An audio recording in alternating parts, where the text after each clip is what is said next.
ജീവിതത്തിലെ ചില യാത്രകൾ വെറും സഞ്ചാരമല്ല, അവ ആത്മാവിനെ സ്പർശിക്കുന്ന അനുഭവങ്ങളാണ്.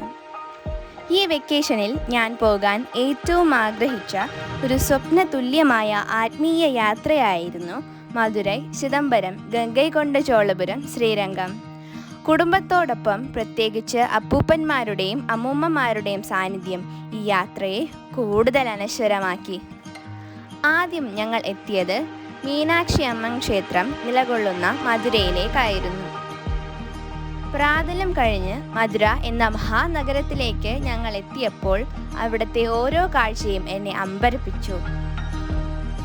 ആ ക്ഷേത്രത്തിൻ്റെ ഗോപുരങ്ങൾ, അവയിലെ അതിസുന്ദര ശില്പങ്ങൾ, നൂറ്റാണ്ടുകളുടെ ചരിത്രം പറയുന്ന ഓരോ കല്ലുകളും എന്നെ അത്ഭുതപ്പെടുത്തി. ഫോട്ടോ എടുക്കാൻ പരിമിതി ഉണ്ടായിരുന്നതിനാൽ അവിടുത്തെ മനോഹര ചിത്രങ്ങൾ പകർത്താൻ എനിക്ക് സാധിച്ചില്ല. മീനാക്ഷി അമ്മൻ്റെയും സുന്ദരേശ്വരൻ്റെയും ദർശനം മനസ്സിൽ ഒരു പ്രത്യേക സമാധാനം നിറച്ചു. ഭക്തിയും കലയും ചരിത്രവും ഒരുമിക്കുന്ന അത്ഭുത ഭൂമിയാണ് മധുരൈ. ക്ഷേത്ര ദർശനവും കഴിഞ്ഞ് വഴിയോര കാഴ്ചകൾ ആസ്വദിച്ചതിനു ശേഷം അന്നു രാത്രി നമ്മൾ മധുരയിലെ ഹോട്ടലിൽ തങ്ങി. പിറ്റേന്ന് രാവിലെ നമ്മൾ ചിദംബരത്തേക്ക് തിരിച്ചു.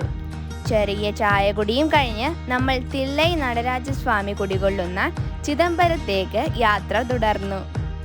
പ്രാതൽ ഒരു ചെറിയ ഹോട്ടലിൽ നിന്നായിരുന്നു. ദേശീയ പാതയുടെ അരികിൽ നാഗരികതയുടെ സ്പർശമേൽക്കാത്ത ഒരു ചെറിയ തട്ടുകട. അവിടുത്തെ രുചികരമായ സ്പെഷ്യൽ ഇഡലിയും കഴിച്ച് നമ്മൾ എത്തിയത് ചിദംബരനാഥൻ്റെ മണ്ണിൽ.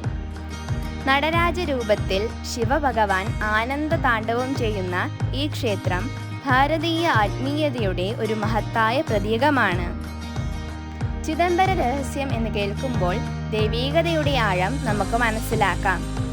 ക്ഷേത്രത്തിനുള്ളിലെ ആ ശാന്തത, മന്ത്രോച്ചാരണങ്ങളുടെ ആ നാദം, ഒപ്പം മനസ്സിനെയും ശരീരത്തെയും ഒരുപോലെ കുളിർപ്പിക്കുന്ന ചെറിയ ചാറ്റൽ മഴയും എല്ലാം മനസ്സിനെ മറ്റൊരു മായാ ലോകത്തേക്ക് കൊണ്ടുപോയി. അവിടെ നിന്ന് നമ്മൾ എത്തിയത് ഗംഗൈകൊണ്ടചോളപുരത്തിലെ ബൃഹദേശ്വര ടെമ്പിളിൽ ആയിരുന്നു. രാജേന്ദ്ര ചോളൻ നിർമ്മിച്ച ഈ ക്ഷേത്രം ചോളവംശത്തിൻ്റെ മഹത്വവും ഭാരതത്തിൻ്റെ പൈതൃകവും വിളിച്ചോതുന്നു. ക്ഷേത്രത്തിൽ നമ്മെ വരവേൽക്കാൻ വലിയ നന്ദിയുടെ ശില്പം തല ഉയർത്തി നിൽക്കുന്നു. ക്ഷേത്രത്തിലെ വലിയ ശിവലിംഗത്തെ വണങ്ങി പശ്ചാത്തലത്തിലെ പടുകൂറ്റൻ ശില്പനിർമ്മിതികളും കാണുകയും നല്ല ചിത്രങ്ങൾ പകർത്തുവാൻ സാധിക്കുകയും ചെയ്തു. ശേഷം നമ്മൾ ശ്രീരംഗനാഥ സ്വാമി വിരാജിച്ചരുളുന്ന ട്രിച്ചി നഗരത്തിലേക്ക് യാത്ര ചെയ്തു. അന്ന് രാത്രി അവിടുത്തെ ഹോട്ടൽ മുറിയിൽ ഞങ്ങൾ തങ്ങി.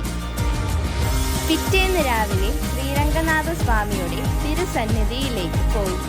വിശാലമായ 21 ഗോപുരങ്ങളും പ്രാകാരങ്ങളും നിറഞ്ഞ ഈ ക്ഷേത്രം ഭക്തിയുടെ ഒരു സമുദ്രം പോലെയായിരുന്നു. അനന്തശയന രൂപത്തിലുള്ള ശ്രീരംഗനാഥ സ്വാമിയുടെ ദർശനം ലഭിച്ച നിമിഷം മനസ്സിൽ ഒരുതരം സമാധാനവും സന്തോഷവും നിറഞ്ഞു. കണ്ണും മനസ്സും നിറഞ്ഞ് അവിടെ നിന്ന് ഇറങ്ങുമ്പോൾ ഇത്രയും നല്ല യാത്ര സമ്മാനിച്ച ദൈവത്തോട് ഞങ്ങൾ നന്ദി പറഞ്ഞു. ഈ യാത്ര എൻ്റെ ജീവിതത്തിലെ ഏറ്റവും മനോഹരമായ അനുഭവങ്ങളിലൊന്നായി എന്നും ഹൃദയത്തിൽ നിലനിൽക്കും. നന്ദി, നമസ്കാരം.